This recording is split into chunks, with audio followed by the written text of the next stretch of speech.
Did anyone ever tell you that life after 80 might feel more like survival than living? Not many people say it out loud. The truth is, growing older doesn't always come wrapped in peace, wisdom, and soft, gentle mornings. Sometimes it arrives with aching legs, unexpected worry, and a silence that settles deeper than you'd imagined. You've made it this far in life. You've fought, endured, built, and given. But somewhere in your 80s, the world begins to shift. Often in quiet, invisible ways. You might still look like yourself in the mirror, but your strength, your memory, your independence, they start to fray, slowly, like fabric worn thin with time. And here's what no one really prepares you for. Not in books, not in brochures, not even in late-night talks with old friends. This stage of life doesn't just test you physically, it tests you emotionally, psychologically, and spiritually. But this video isn't about fear, it's about awareness. About speaking what so many older adults feel but rarely say. It's about helping you prepare, mentally and practically, for the quiet, often unspoken challenges that come after 80. We're going to walk through 7 honest truths about aging past 80, not to frighten you, but to empower you. Because being prepared doesn't make you pessimistic, it makes you powerful. Truth 1. The disappearing circle. By the time you reach 80, your phone doesn't ring as often. Not because people don't care, but because many of them simply aren't here anymore to call. One of the hardest realities of old age is the slow disappearance of your circle. Friends pass away, neighbors move to assisted living, family members become busy with their own chaotic lives. It's not always death. Sometimes it's just absence. The kind that creeps in slowly and silently. That Tuesday lunch with a friend? Gone. The Sunday phone call after church? Silent. And no one really replaces them. People your age are thinning out, and younger people, kind as they may be, don't always fill the same space in your heart. This shrinking circle doesn't just affect your calendar, it affects your spirit. Loneliness isn't just being alone, it's feeling invisible. It's waking up and wondering who still knows your story, who remembers you in your prime, who would even notice if you stayed in bed all day. That's why we start here. With this truth, because your social world will change after 80, sometimes faster than you expect. But here's the hope. The counterbalance. You can plant new seeds, even now. Some seniors begin volunteering, not just to stay busy, but to feel connected. Others find comfort in small daily interactions. A quick chat with the cashier, a conversation at the pharmacy, a book club at the library. It's not about rebuilding what was lost. It's about making sure you're not drifting in silence. If you felt this emptiness, the slow ache of fewer familiar voices, you're not imagining it. This is one of the hardest truths of aging, but naming it and reaching toward even one new connection can be a lifeline. Because even as the past fades, your story is still unfolding. Reality 2. The body's subtle rebellion. Somewhere out there, someone needs to hear this. So let's keep going. By the time you're in your 80s, your body doesn't just age, it negotiates. One day, your knees feel fine. The next, they ache with every step. It's not the dramatic declines that surprise most people. It's the small betrayals, the stiffness that appears out of nowhere, the appetite that vanishes for days, the nap that used to be a luxury, now feeling like a requirement just to get through the afternoon. Many expect aging to follow a steady path, a slow fading of strength. But what no one warns you about is the inconsistency. 3 nights of peaceful sleep, followed by one where you're wide awake at 3 a.m., staring at the ceiling. Foods you've eaten for 60 years suddenly don't sit right. Your digestion, your balance, your stamina, they all start changing the rules, without warning, without explanation. It can feel like your own body is quietly rebelling, and you're the one left trying to decode the messages. You start asking yourself, is this the new normal? Should I wait it out or call a doctor? And the not knowing, it wears you down. It's not just the physical toll, it's the emotional exhaustion of not feeling steady in the body you've trusted your entire life. And here's the hardest part. Most people don't see it. To the outside world, you look fine. You're still walking, you're still smiling, you're still doing your chores, making jokes, but they don't see what it takes behind the scenes. They don't see how you carefully time your errands around your good hours, how you skip meals to avoid heartburn, How you sit down not because you're lazy, but because standing too long makes your legs tremble. This subtle breakdown doesn't stop, and it doesn't follow a pattern. One day you feel strong again, and it fills you with hope. The next, you feel older than your years, and that hope slips away quietly. But let me say this clearly. This isn't weakness. This is the reality of a body working overtime to keep you steady. You're still you. You just have to listen more closely, move more gently, rest more often. And here's the good news. Even now, small routines can help you reclaim a sense of balance.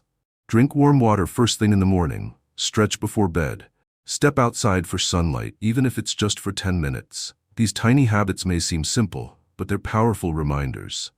You're still on your body's side. You're still here, adjusting instead of resisting. And that's the quiet strength of aging with grace. If this truth resonated with you, let me know you're still with us by commenting the number 2 below. And if you haven't subscribed yet, take a moment to do so now and turn on the bell so you don't miss the rest of this journey. Your support helps us keep creating content that informs, empowers, and connects. Now, let's continue. Reality 3. When connection fades, it's not always that people mean to drift away. Life just changes. Your children grow older, they become grandparents themselves, and suddenly their time is swallowed up by work, by their health, by their grandchildren, by their own worries. They still love you. That never changes, but the calls come less often. The visits feel shorter, and that warm sense of belonging, it grows a little fainter. At first, you tell yourself, they're just busy this week. Then a week turns into a month, and a birthday comes with a short text instead of a visit. Holidays get quieter. Chairs around the table sit empty, and you sit longer with memories than with guests. You start looking back more than ahead, replaying old conversations, savoring memories, not because you're stuck in the past, but because new memories are harder to come by. And then there's the practical side of aging that no one talks about. Maybe you don't drive at night anymore. Maybe noisy rooms make it hard to hear. Maybe just getting dressed and ready to go somewhere takes 3 times the effort it once did. So even when opportunities to connect arise, you hesitate. You want to go, but you weigh the cost. And too often the cost feels too high, and that's when the loop begins. The less you go out, the less people think to include you. The less you're seen, the easier it is to be forgotten. It's not malice, it's not neglect, it's life, but it still hurts. One woman named Sandra, age 84, shared something quietly heartbreaking. She said, "The loneliest part of my day isn't being alone. It's realizing that no one's waiting for my call." She missed a gathering at her community center one afternoon. No one reached out, no one noticed. That kind of invisibility, that's the part no one prepares you for. But here's the truth. A shrinking circle doesn't mean a disappearing life. You don't need a crowd to feel connected. You just need a few real connections. Someone who listens. Someone who laughs with you. Someone who knows your name and means it when they say it. That kind of connection may take effort now. It might mean writing a letter instead of waiting for a call, saying yes to a neighbor's invitation, even when staying home feels easier, or sitting beside someone new at your senior center, even if you're not in the mood to chat. Sometimes, showing up where you're needed gives your presence power. Mentor someone younger, volunteer your time, share your story. You may think no one's listening, but someone is. And your life, your wisdom, might be the anchor they're quietly hoping to find. Growing older doesn't make you irrelevant. But staying visible, staying known, does take effort, and it begins with remembering this. Your circle may be smaller, but your value hasn't shrunk at all. Reality 4. The burden of outliving others. There's a kind of grief that only the very old understand. The grief of outliving the people you love. And after 80, this doesn't just happen once. It becomes a pattern.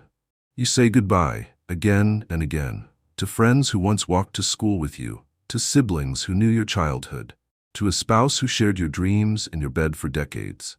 You keep their photos, you whisper their names, you remember birthdays no one else remembers, because you're the last one left who knows. And the weight of that remembering? It's heavy. You walk through your days with stories no one else can finish. You notice a dent in the garage door and smile at the memory, but there's no one left to say, "Remember when?" and have them smile back knowing exactly what you mean. This kind of loneliness runs deep. It's not just the absence of company. It's the absence of shared memory. It's realizing that entire chapters of your life now exist only in your mind. No one else remembers the exact sound of your mother's laugh, or the way your best friend danced in 1963, or what that old diner smelled like on Sunday mornings. You're the last keeper of those memories, the last witness, and it hurts in ways words often can't touch. But here's what matters most. You are still here, still remembering, still carrying the torch of those who came before you, and your memories, your voice, are treasures not just for you but for anyone lucky enough to hear them. If no one asks, offer anyway. Tell the stories, say the names. Keep the memories alive because they matter. You matter. Even in the quiet, even after loss, even when you're the last one standing, you are still part of the story. Reality 5, the shrinking of personal freedom. By the time you reach your 80s, something subtle and unsettling begins to happen. Even if your mind is sharp, your judgment steady, your will fully intact, the world starts treating you differently. They don't say it out loud, but you feel it. You feel it when your children insist on driving you, even when you know the roads better than they do. You feel it when someone double-checks whether you took your pills, even though you've managed your health for decades. You feel it when people talk about you instead of to you. And slowly, quietly, the freedom you once carried without question starts to shrink. It doesn't always begin with conflict. It begins with kindness, with good intentions, with phrases like "we're just trying to help." But over time, help can feel like control, and concern can start to sound like doubt. One woman named Joyce, age 84, shared a moment that stuck with her. Her daughter began organizing her entire day, morning walks, meal times, even what shows to watch. It was done with love, but it made Joyce feel like she was being erased, not because she couldn't decide, but because no one was asking her to. That's the quiet pain of aging for many people. The loss of agency. Not because you've lost your capacity, but because the world around you assumes you have. You're still the same person who raised children, led teams, managed a household, paid bills, made decisions, and solved problems. But somewhere along the line, the voice you've always trusted, your own, gets muffled by others who think they know better. And here's the thing. It's not about being stubborn, it's about dignity. It's about being heard. It's about being asked, not told. Yes, accepting help is wise. Yes, leaning on others is part of life. But giving up your choices simply because you're older? That's not wisdom. That's surrender. And you don't owe the world your silence just because the calendar flipped. So here's the hard truth, and the hope. You may have to fight for your freedom in your 80s more than you ever did in your 40s. But it's a fight worth showing up for. You can say, "I appreciate your concern, but let me decide. I know my body, I know my limits. I'll ask for help when I need it. I've lived long enough to trust my own voice." Setting boundaries doesn't make you difficult. It makes you alive. And it teaches others, especially the people who love you, that respect doesn't stop with age. It deepens with it. Because in the end, your ability to choose what you eat, where you go, how you spend your day, isn't just about freedom. It's about connection. It's about purpose. It's about still being the main character in your life, not just a bystander in someone else's plan for you. So if you felt this truth, if someone you love has crossed that line, even gently, you're not alone. Speak up, because your voice still matters, and so do your choices. Reality 7. Facing your own fragility with grace. There's a moment, quiet, unannounced, when you realize your body doesn't respond the way it used to. Not in big, dramatic ways. In small, personal ones. You bend down to tie your shoe, and it takes longer than you expected. You reach for a glass and notice your hand isn't as steady. You hesitate before walking across the room, not because you can't, but because you now think twice before every step. This is what fragility feels like, and it's not always about pain. Sometimes it's about caution. A growing awareness of just how much energy, effort, and balance even the simplest movements now require. And the hardest part? It's not the physical strain, it's the emotional shift. You used to move through the world freely, without a second thought. Now you plan ahead. You consider every outing. You carry your phone not just for calls, but in case you fall. That change, that internal recalibration, can be humbling. It can chip away at your confidence, make you feel hesitant, less spontaneous, less independent, less you. But here's the truth few people say out loud. Fragility is not failure. It's not a flaw. It's a new kind of strength, one that lives in adaptation, in awareness, in grace. It takes courage to walk slower, to ask for help, to sit down when your pride says keep standing.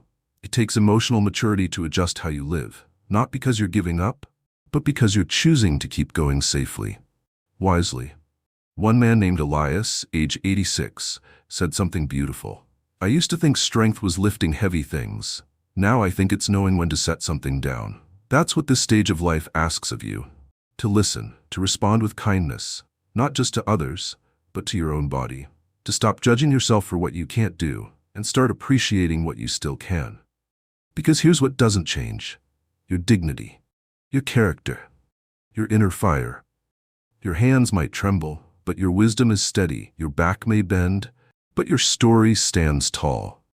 And if your world has gotten smaller, if your body feels more fragile, that doesn't mean your life is shrinking. It means your strength has evolved. You are still here, still learning, still adjusting, still showing up day after day with the kind of quiet resilience the world often overlooks. And that is grace.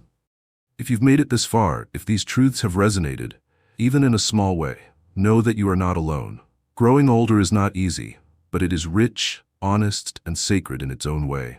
You deserve to face this chapter not with fear, but with clarity, with support, and most of all, with dignity. So take a moment, breathe, and remind yourself you've made it this far, and you are still becoming. I once met a woman named Nancy. She was 84, and she said something I'll never forget. I don't mind needing a cane now. I earned it. It's a reminder that I've walked a long, meaningful road, and I'm still walking. That mindset, that's everything. Because while some try to hide their aging or pretend they're still 60, others embrace their reality and find strength in doing so. They lean on support. They ask for help. They move at their own pace. And that's how they hold on to their independence, longer than those who fight change. So don't resist your fragility. Learn to work with it. Real strength after 80 doesn't mean pushing through pain or proving you can still do it all alone. It means choosing what matters, protecting your energy, and showing up. Present, grateful, wise. What truly matters is how you carry yourself through this season of life.